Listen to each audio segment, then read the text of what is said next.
This is kind of ridiculous hubris to be shooting down the White Flame version of a nuke with my version of a nuke.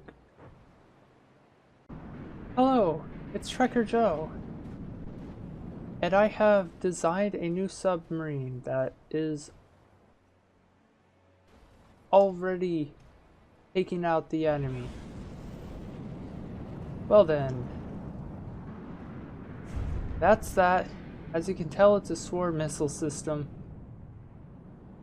which interferes with its own balloons, but you know what, that's fine. It also has this issue with tilt. I know I really need to stop it from playing Overwatch, but okay, enough joking around though. This is a sea wasp, and I had like a couple days ago spent some time experimenting, seeing what I could do.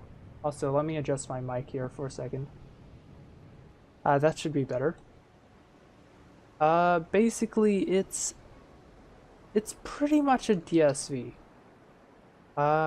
Deep sea vehicle, like Sequest, but it isn't very good. It's all of its mass is actually more like focused in the back, but in the front it has like the AI and missiles here, and a lot of extra space that honestly isn't really used for much. I could improve. There's actually a lot I could do with this to make it better, but as a prototype, I'm satisfied with it. It can go toe-to-toe with a lot of White Flayers designs. And as you probably saw last episode, they definitely have us like struggling here. Like I will be the first to admit that while like my designs definitely are not, while they might be okay, they're not as good as they could be. For example, I'm just going to let this thing, you know, float and be a derp. And I'm going to spawn in, I don't know. How about like a really good example, the song, which is an assimilator class.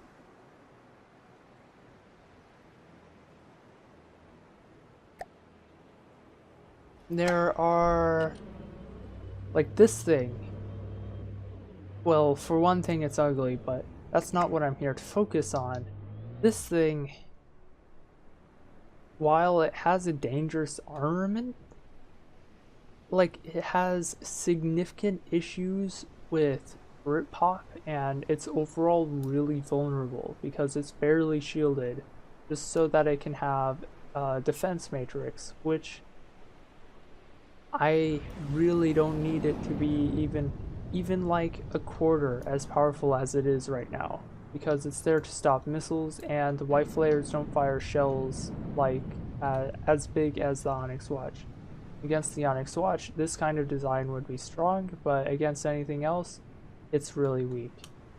So of course, my next vehicle after that was the Intrepid, which I think is okay. It just doesn't have that high of a damage output.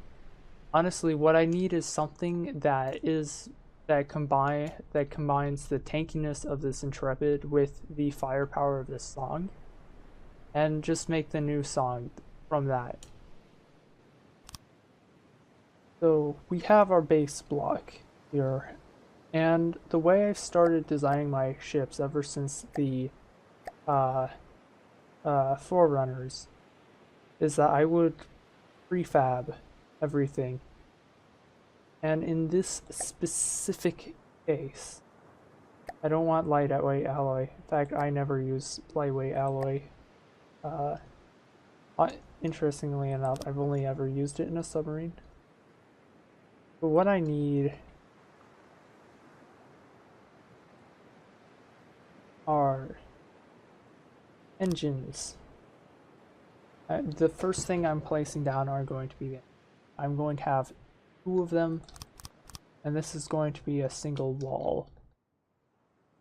I got my primary combat engine right here. The same length. So I'm going to save that as Ruby engine long. I'm just going to work quickly and quietly to encase these in their heavy armor, and I will be back when I am done. Okay, I have my engines. You can tell I have two separate kinds of engines. One on the right hand side is of course my Ruby engine that is going to, which is basically a medium efficiency engine that's there for power. This thing is going to power things like shields. Meanwhile, yeah, 22,800 power, and 9,600. This one's just going to be for the main power. The second one's going to be for everything else. And so I have my box. It has the two exhaust feeds that I'm probably going to merge into one and have some kind of stack system. Probably like multiple exhausts. We shall see. But anyway, I have this part of the vehicle done already. And so I'm going, since I have this, I'm going to go and save it in the vehicle tabs, and I'll come up with a name for it real quick. I want to call it like Harbinger of Doom or something, but we're reversing the White Flayers. This is the Harbinger. It makes sense. I have managed to get this system up and running, and I think it's successful. Basically, I have the AI in a box. On top of that, I do have only one of the engines running right now. I'm going to add the conditions for that later. On top of that, I have the shield conditions, which I haven't added yet. So I'll come back when I have something to actually show for it, other than that I had shielded my AI. How about that? I've just added 3 of the weapons in and it already costs as much as the Harbinger does. Still, I'm making good progress. It's going to be more heavily armed than the Song, but its weaponry isn't going to be all focused in its turret. So I'm really excited to see how this turns out. It's also going to get 2 layers of armor up to the turret cap. Got the thing. I have like my AI core shielded by level 10 shield, so that's gonna be fun. 2 layers of armor there. And I'm probably going to have 2 layers of side armor, and then have my smaller weapons on the outside of this shape. And what I'm probably going to do is on a level lower, on single layer, like part of it, I'm probably going to start putting my, like I'm going to design a small railgun to propel keep away rounds at enemies if they come close. I saw this on the Water God. I want it, because without it, my ship is kind of doomed. Okay, back. And this time, I finally managed to get the turrets in. The ship is starting to look like it's coming together. I think I have all the advanced cannons, sans the AA and specialty weapons. My plan is to put firing restraints on all of these so that they don't try to fire through the ship, and instead only fire at the best targets they can. Which will be vital for these turrets to actually work. But since they're on the side, it's probably going to be difficult to assign firing constraints. I'm not actually certain how to do those, but I will figure it out. And when I do figure it out, I'll add them to the others. Like, I think I can get them to do like a 180, and that's really all I need, is to have them go 180. I don't need, like, I may have them like have these ones have a little bit better turning to the to like inwards, and this one better turning like inwards that way. So yeah. Anyway, an interesting thing I noticed when I was designing this, it wasn't my intention to give these turrets armored hull points, but yeah, that's 2 meter thick armor. There's nothing that's going to get through this. This is all going to be 1 meter thick. This is probably not going to really have any extra protection. Like, I might add shielding, internal shielding to that, but I'm not sure. I do know though that I'm going to try to shield the outside of the ship the best I can, meaning that I'm going to be making the most out of all of this extra power. So my plan is to do a couple things. One would be possibly setting up some lower areas here where I can get the turrets, making a specialty turret to play keep away, because because White Flayers has a lot of melee builds, and lately those are the ones that I noticed giving me all the trouble. So I'm thinking building a couple anti-melee turrets here, like in the front and the back, and maybe in like in between these turrets or something, to act as sort of like a point defense countermeasure against these kinds of craft. Would be super helpful. That way I can keep it at like its optimum range, which will probably be somewhere around I guess like 2000-ish. I have gotten some progress. I have a come on, go away.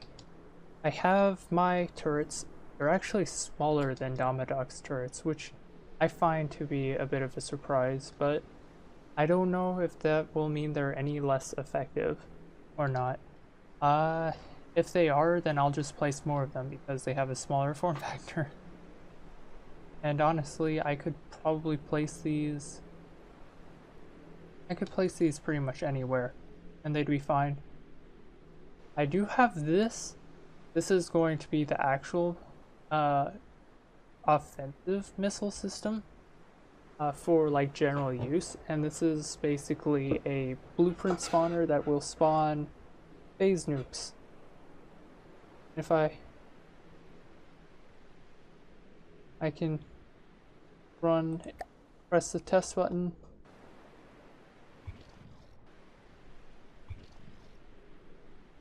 And spawning a nuke.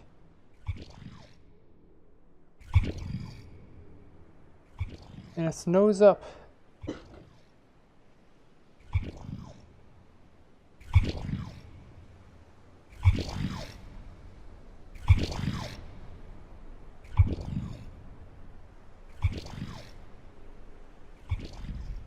And there we go. Okay, I am back with a reasonable amount of progress. I am about to put in the PID system, which, by the way, let me know if you want a tutorial for that, because I've had people tell me I have the knack for PIDs, and maybe I should share that knowledge with you guys. Like, about as soon as I figure out how to quantify what I'm doing to you guys.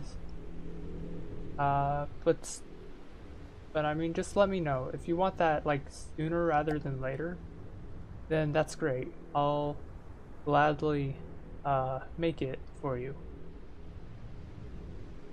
For now, though, I'm just going to make a container using heavy armor like this, and I'm going to put my PIDs here. Now it floats at exactly the level it should be. It is fairly efficient. I probably could slightly improve the efficiency by switching out some of the parts, but that's also going to make it build up more dangerous gas than it should. and I only have 3 flare stacks, and I only have room for those 3 flare stacks, so I'm not going to go out of my way for it. It's cool though. Now what I need is to decide on how the steering is going to work. Okay, I'm actually quite satisfied with the way this engine bay appears. It looks very intentional with how it's laid out, and that's exactly what I want. Yeah, now the next thing. I need steering. Now here's the thing, center of mass is up here. Now I have gotten a comment a while back, a very while back, saying that if your center, like your steering, is below the center of mass, then you can't, which by the way, I cannot even put it on center of mass. Like you can't rotate it. But like you're going to get yaw no matter what. However, think of the screwdriver real quick. Just that tool. Picture that in your hand. When you twist it, does it like pitch and yaw? Well, does it pitch and roll all over the place when you're trying to make it yaw? What I mean is, turn it clockwise with your fingers, so that you are applying an equal amount of force on either side. That is what I'm talking about. It does not it does not gyrate or anything. That is what I am doing with most of my designs. I am usually putting some steering thrust in the front and some in the back, so the yaw is much less than if I just had steering in the back or in the front. We should see that when I press I, we're turning right at a very slow pace. If I press Y, we're turning left. If I press T, it should start moving forwards.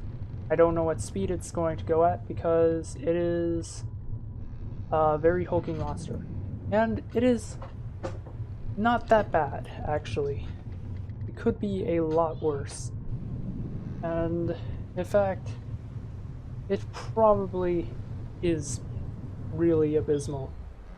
So next thing I'm going to do is I need to significantly upgrade its amount of steering thrust. It has good enough turning, and this creates almost no gyroscopic force because it's self-canceling. And that means that it's not going to be as badly affected by its steering thrust. Okay, it now has ammo, a little bit in the front and a bit more in the back. And I have, it should be more than enough to be able to handle the advanced cannons, at least for a while. I can expand this if needed. This craft is almost finished. I just have a little bit more to do with it. Okay, I am finally back with some weapons. Let's just take a look.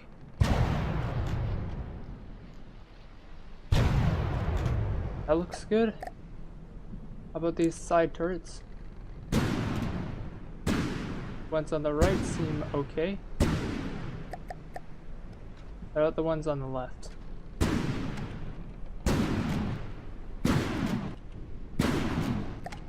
Okay, that's good.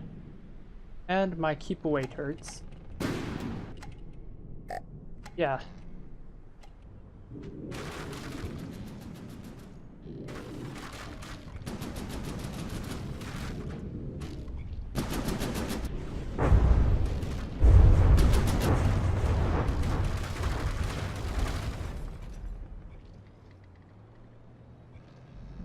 Well, that was quick.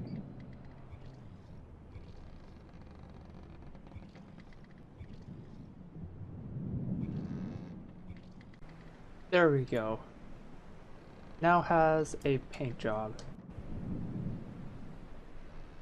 Well then, now it is time for me to put it through basic trials where I will experiment with it, see how it fares in combat, and adjust it so that it isn't completely weak. Currently it is 306,000 resources, which is fairly expensive. Okay, time to test against one of these. When it gets within a certain range, it's going to fire its burst at it to keep it away. Then otherwise, it's going to hold fire because it's not close enough for it to warrant trying to stop it.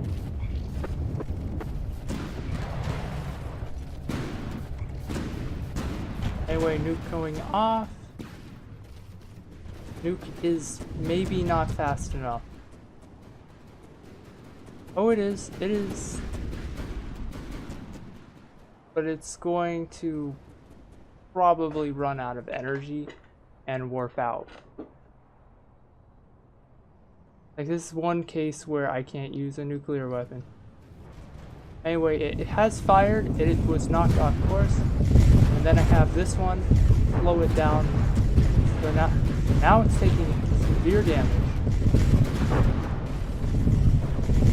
I need the front gun to do something.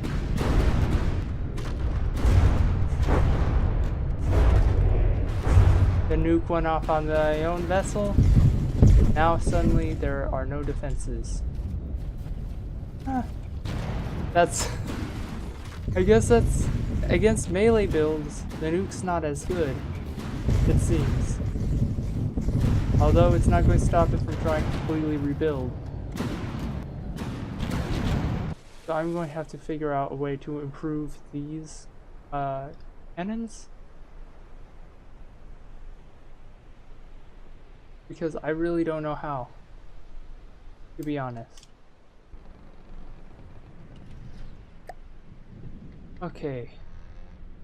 It should solve that issue with the turret. It will have a much higher fire rate, but a little bit less of a reload. The biggest problem was that the railguns did not charge effectively. And the railgun cooldown should always be fairly close. What is it? 2.6 something seconds, and it takes 2.24 seconds to reload, meaning that it just barely has enough time. On top of that, I noticed it reloads. Basically, it's going to be okay. In fact, before I just realized that I messed that up. An interesting thing to note is this turret has no recoil suppression, but since it is a keep away weapon, I don't actually mind it having the extra recoil. Because if it's enough to make this vehicle move, and it's also enough to make the other vehicle move, then that's just a greater net gain for me. So I'm not wasting any of that kinetic energy. Yeah, I'm thinking ahead with it.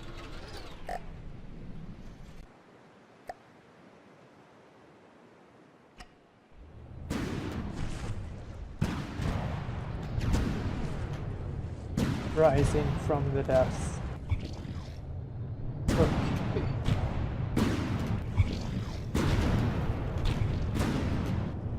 It does appear that the Zealot is on course. Okay, it is time. Okay, it did actually reduce the damage that I took.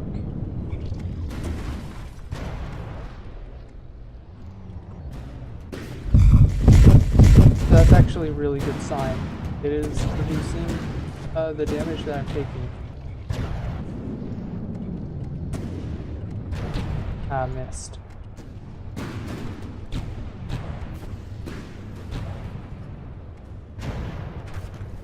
When it comes around for another pass, it should be able to help deflect. But they're going to reload now and be idle. There we go, that's a shot that I've been wanting.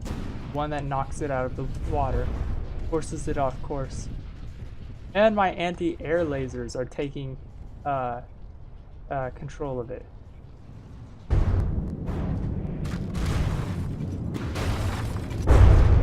Yeah, it's 2 damage. So let's put it up against, I don't know, Avelli's, because I see that design a few times as well. And it'll give the nuke a target.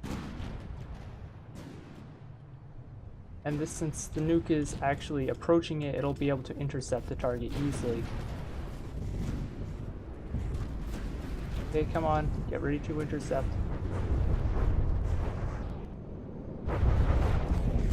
Keep away, keep away. Keep away, cannons did their work, and the nuke went and intercepted it. Oh, that is awesome.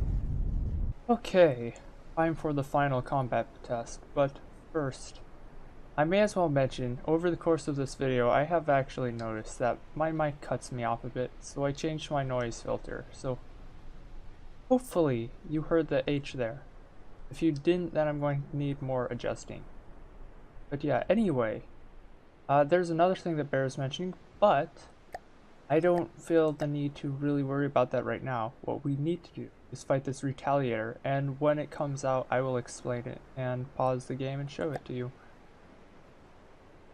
You probably saw it hinted at the start of the video. Anyway, shielding. Did we already pop a turret? Or we are actually blocking the majority of all that damage. And we have taken out its rear cannons. Defense matrix going off. Yeah, only a couple of those missiles came close to hitting. We have a phase nuke under construction.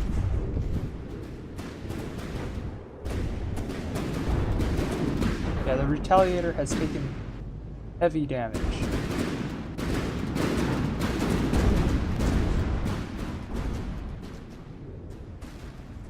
Okay. One thing to note. What?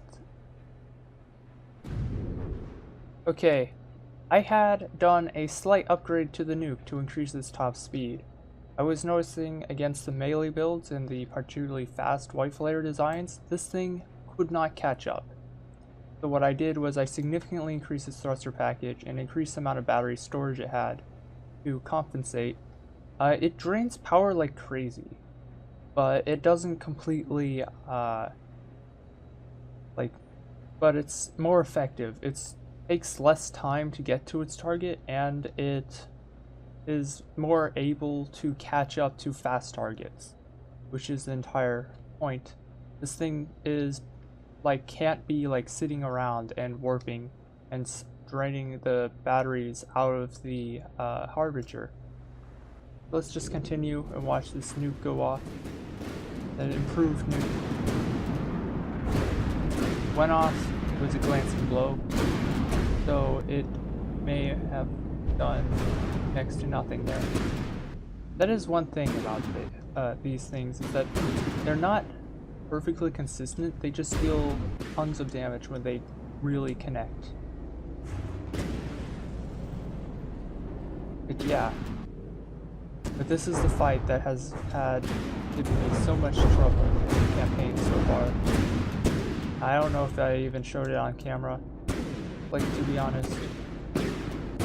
My ships were not made to fight things like this with the rapid fire cannons. At least they were not effective at that.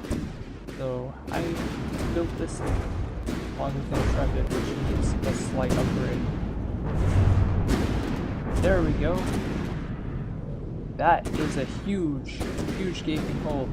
Now what should happen is one of the smaller cannons is just going to have to clip this. Also, wait a second. This design is fascinating to me. This is a rapid fire cannon that uses 1 meter long autoloaders. And these autoloaders are the normal kind, otherwise it wouldn't be like this.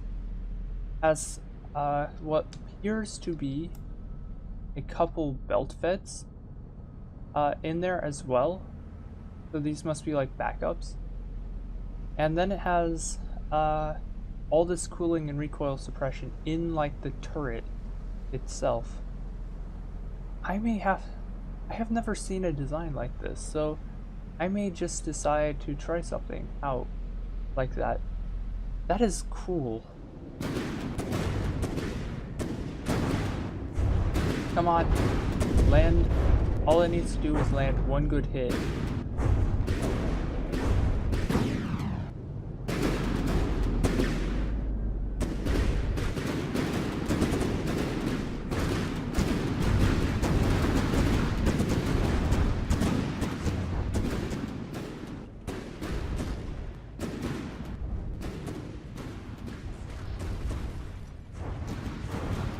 That looks like that hurt. Now both turrets are going to be exposed.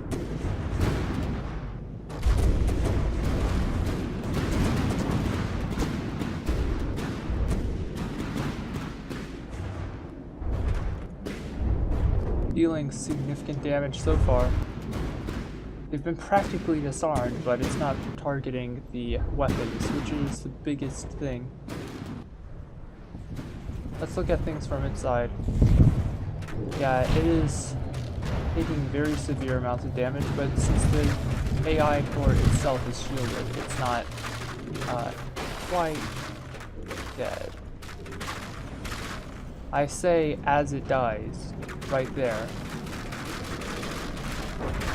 That's an interesting thing. This thing was able to consistently defeat them.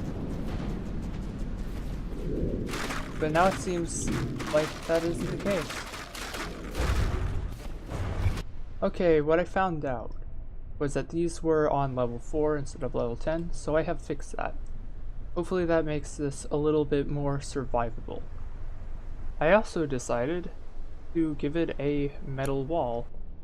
So this thing, basically the shield's not going to go into effect until this metal wall is taken out of play. And then the AI will be protected by the shield, and this should help prevent things from getting through the shield and destroy the AI prematurely, which is what happened in that fight. Just to be sure, because retaliators aren't a joke. And then I'm probably going to go and do some upgrading and designing in the background, so that you guys don't have to worry too much about the like Steam does. And it is a very big pain to edit this kind of video anyway. And I like showcasing a little bit more than I like showing off the building. However, I am willing to try to make more of these videos. I feel like I may have just not done it well the first time, and that could be why I am kind of influenced not to want to do these types of videos. Also, speaking of which, did it already take out the rear turret? Yes. So let's try one last battle.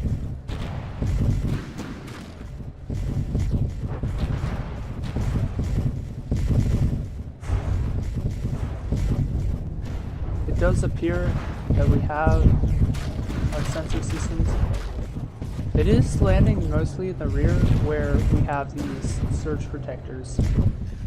So it is doing something. It's just when these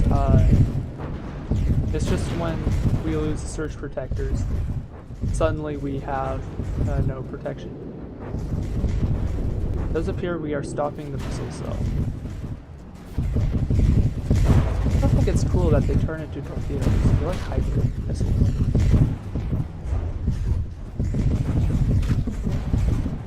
Also, we can't spawn in any nukes because they disabled that subsystem. So this is going to be interesting because that is like all our burst. That's like burst damage for us. This is a pure slugfest now.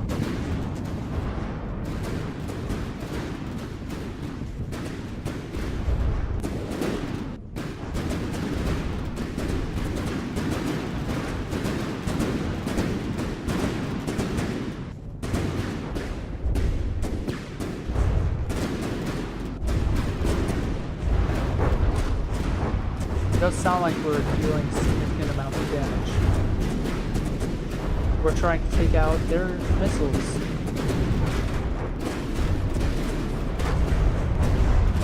And we took out one of their side cannons.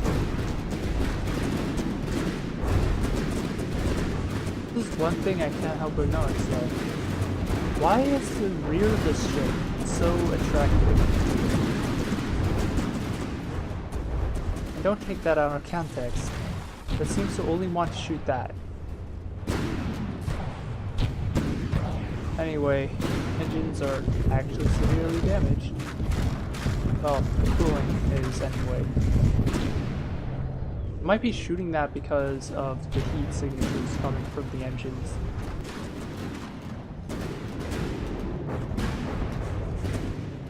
I kind of want to. Oh. Let's just see. It does appear that we're both pinpoint accurate with our detection systems. Nice. Oh, I think they're hitting every shot on tape. Pretty much.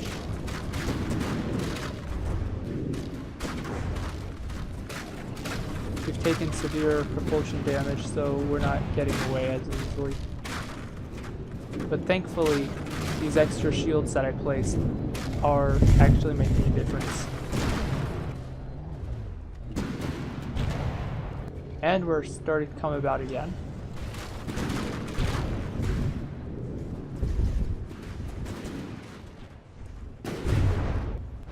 And it does appear we are shooting through the main body to take out the engines. We really need to disarm it though. Thankfully these 2 layers of armor does seem to be holding up quite well to the fragments. That and the shields, really helpful.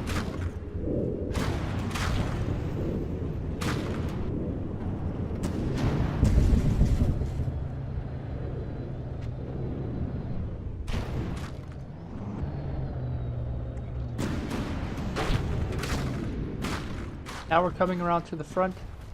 Oh, they had lost their main turret, so now it's just their secondary turret, which is reloading.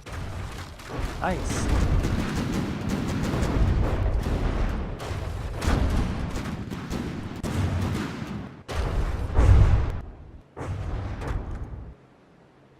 It does appear to be dead in the water though, as we had targeted their engines.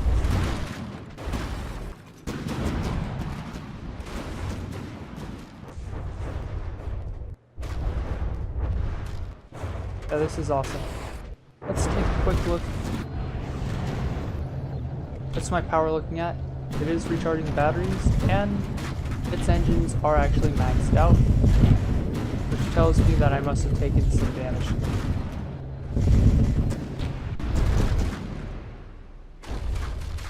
So yeah, that might need slight tweaking, but for now it seems to be fine. We have defeated it in a pretty much a pure slugfest. It took out my ability to spawn and repair vehicles, which meant that I could not use my nukes against it, but we didn't need nukes to take it out. So that was actually really satisfying. So yeah, I think this thing has proven itself quite well. And it has repaired enough to... After all this time, it has repaired enough to start building nukes. Well then, as you can probably tell, I'm quite pleased with this. So, I'd like to see this in the campaign. So yeah, this was Trekker Joe. See ya.